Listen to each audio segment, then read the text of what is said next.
Dan, unfortunately, only knows what he knows. And you can see he can barely get a friggin' sentence out that makes sense. No offense, Dan. But you don't make any sense most of the time. So they conveniently left out the detail about him getting kicked out of church initially. Yeah, which I think is really weird. I'm like, why wouldn't you just say that? Why wouldn't you just say the whole truth? Why wouldn't you say that the boy is the one that contacted Stephen? I think that's an important part of the story.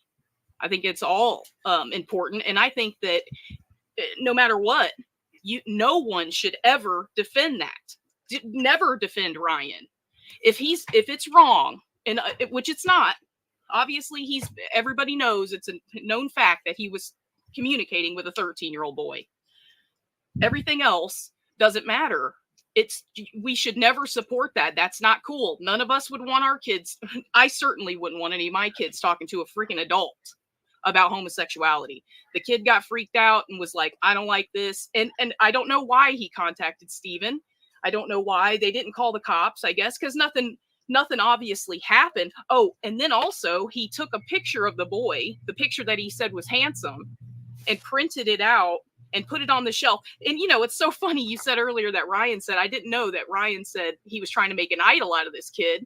And I think he's right about that, because he put it next to that other dude on the shelf and then sent him a picture of the shelf.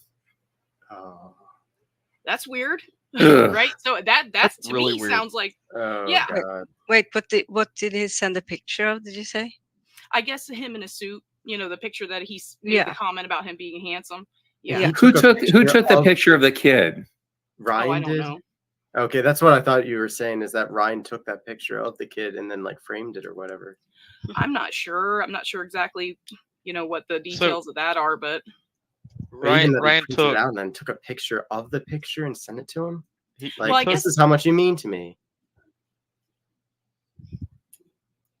So he took the picture that he had commented, the kid in the suit that he had commented on him being handsome, and he set it up next to the bobblehead doll, which Ryan says is the symbol of his former idol, which is just a euphemism for his man crush that he had that got him into trouble with the post office back in 2018, because he have sexual harassment complaint against him in the workplace, and it was a guy, and now he calls the guy his idol when it was really his sexual fascination. Yeah.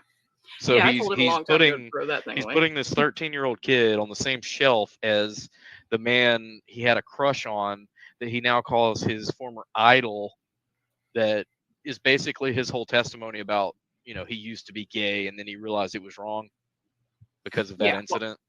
I'm just assuming that's where Dan came to that conclusion, because if you think about it, it kind of makes sense. if he's saying that he's making him out to be an idol like the other guy. I mean, I don't know. And that is what freaked the kid out, apparently. So he had enough at that point, which is great. I'm glad that the kid, because he's just thinking it's totally innocent. He's probably like, this guy, why is he bothering me? For my grandma's church. I mean, imagine how the grandma feels. You can't even bring your grandson to church with you. You got, that's why I'm like, never defend that guy. If he's innocent, the Lord will work that out. Right. So he's lucky that nobody called the cops on him and now they're investigating him. Not saying they could do anything to him, but they would be all up in his business trying to figure out what's going on. Somebody called the FBI. Steven said somebody reported this to the FBI. That's a bunch of bunk.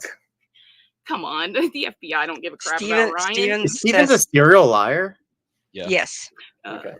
Steven says about everything that someone has gone to the FBI, and the FBI is looking into them, and yeah, because you could just call the FBI up and tell them what to do, right? Right. He even said that about me when he made up the whole story about me allegedly planning to kill Kent Hovind. He's like, he's going to catch up to you. The police are involved now. They know what's going on.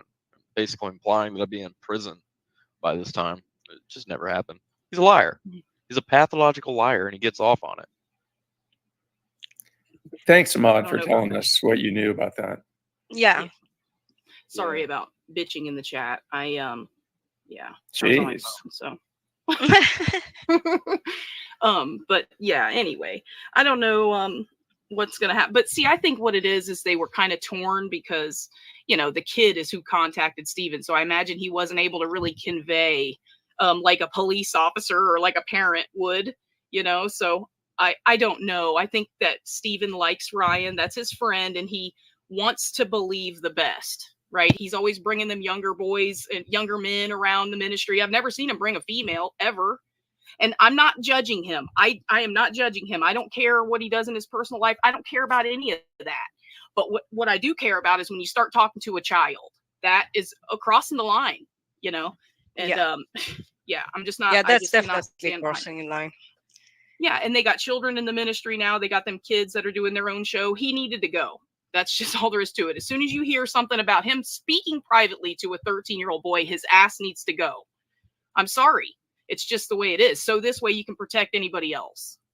And even if it is just, even if he is innocent, still, I want to be completely safe and never be the one that's, letting this guy come around these children and waiting to see what happens. And if we get more information, I don't want to wait, right? Because it's important that we don't let that happen to anyone else.